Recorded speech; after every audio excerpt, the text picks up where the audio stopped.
Hello, my name is Julia Henry. We'll be looking at health disparities of infant mortality rates between non-Hispanic blacks and non-Hispanic whites. First, I will talk about what infant mortality is and why it's important. I'll go into what other disparities exist and talk more about the African American population and how infant mortality affects them. I'll end the presentation with some possible causes and explanations as to why this disparity exists. Before we begin, we need to know what a health disparity is.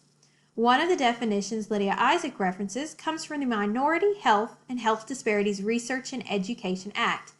To paraphrase, a health disparity population shows a significant disparity in overall rates of disease incidence, prevalence, morbidity, and mortality compared to the general population. An infant is a baby under 1 year of age. The infant mortality rate is the number of infant deaths per 1,000 live births. Rates of infant mortality are important because it measures the health of a nation. Do they have access to health care? Do those who live in poverty have adequate resources to counteract the effects? And are citizens provided environments that promote physical and mental health?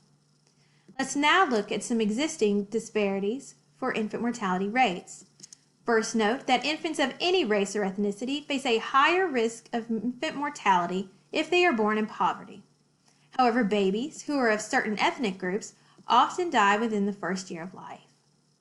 There are 5 leading causes of infant mortality that together make up 57% of all infant deaths. If we look at preterm related deaths, African Americans have rates 3 times higher than whites. Babies born with a normal birth weight still have twice the rate of white babies. Overall, non-Hispanic black women have the highest rate at 13.4 compared to white women at 5.5. Some causal factors for high rates in African Americans include socioeconomic status, racial segregation, and preterm birth. Dominguez points out that in the U.S., race and class often go hand in hand, and that racial disparities in health are correlated with socioeconomic inequalities, making this a factor. Racial segregation makes social and economic mobility difficult and exposes black women and infants to negative stressors. Here we link back to preterm birth. We saw earlier the high rates of mortality for black infants due to preterm complications. One study has shown that low-income black mothers who have exposure to racism have twice the risk of very low birth weight babies. We are now going to look at some models that offer explanations for high rates among Black American mothers. We will look at the ecological model, the psychostress model, and end with institutional racism. This graph here is taken from an article by Alio et al. In the Maternal and Child Health Journal.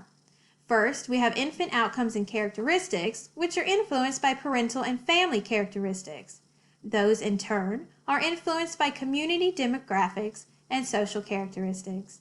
The authors have included a 4th category that shows the historical context of racism that African American mothers have experienced. These all work together to influence infant health outcomes and infant mortality. Next, we have the psychostress model. Environmental stressors women are exposed to as a result of racism have negative effects on the body. It has been shown that African American women in a job with little control yet high demands show an enhanced effect on lower birth weight babies. To conclude the presentation, we will now look at institutional racism. It is this explanation that encompasses all we've examined today. Institutional racism has been responsible for the residual effects of racial segregation. These factors have an effect on infant birth weight and overall health. Alio et al. Tells us that poorer birth outcomes of black women when compared to whites and recent black immigrants can be attributed to the internalization of our history of institutionalized and individual racism.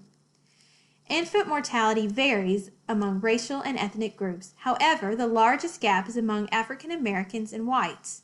The number 1 contributor to the infant mortality rate of Americans who are black is low birth weight and its associated complications.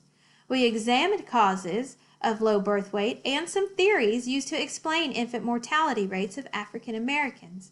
There is still some ambiguity as to how all factors affect each other and how much each contributes to the disparity of infant mortality. This concludes our look at infant mortality in African American women. Thank you.